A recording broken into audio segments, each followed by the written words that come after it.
खुशिया उमंग। बाज झांझ मृदंग मन में खुशिया उमंग। जय सतनाम। घरे अंगना ला सजावो जी, घरे अंगना ला सजावो। 18 दिसंबर शुभ घड़ी आए, 18 दिसंबर शुभ घड़ी आए, श्वेत के ध्वजा फहरावो जी। जय सतनाम। घरे अंगना ला सजावो जी, घरे अंगना ला सजावो।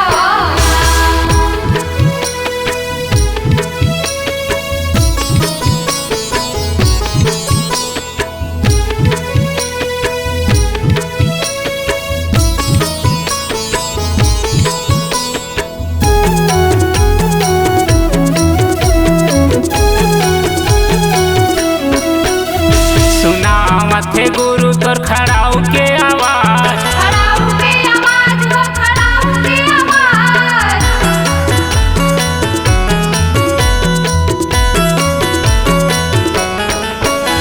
सुनावत है गुरु तोर खड़ाऊ के आवाज। खड़ाऊ के आवाज हो, खड़ाऊ के आवाज। विराजा हो बाबा तोर जयंती है आज, जयंती है आज तो जयंती है आज। झूमे नाचे अंग अंग, मन में खुशिया उमंग। झूमे नाचे अंग अंग, मन में खुशिया उमंग। जय सतनाम। घरे अंगना ला सजावो जी, घरे अंगना ला सजावो।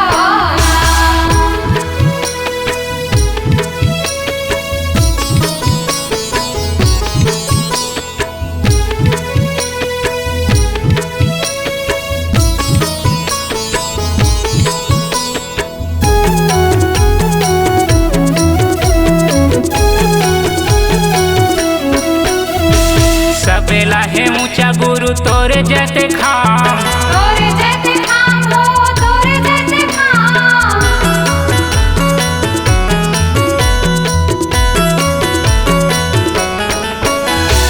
सबेला है ऊंचा गुरु तोरे जैसे खाम। तोरे जैसे खाम हो, तोरे जैसे खाम। जग जाहिर है गिरौदपुरी धाम, गिरौदपुरी धाम हो, गिरौदपुरी धाम। सादा सादा रूपी रंग, मन में खुशिया उमंग। सादा सादा रूपी रंग, मन में खुशिया उमंग। जय सतनाम।